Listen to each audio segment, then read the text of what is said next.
വാനരത്തെ വീക്ഷിച്ചു. അവരും പ്രവങ്കമകത്തെ കണ്ടു.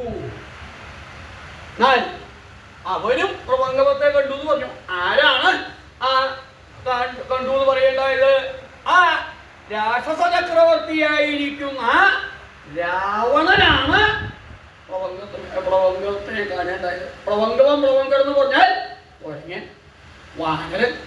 ആ വാനരനെ കൊണ്ടു തോന്നി. എന്നാൽ ഏത് വാനരനെയാണ് കാണേണ്ടായത്? സമീരപുത്രം പ്രവങ്കമം അപേക്ഷ്യ. സമീരപുത്രനായിരിക്കുന്ന പ്രവങ്കത്തെ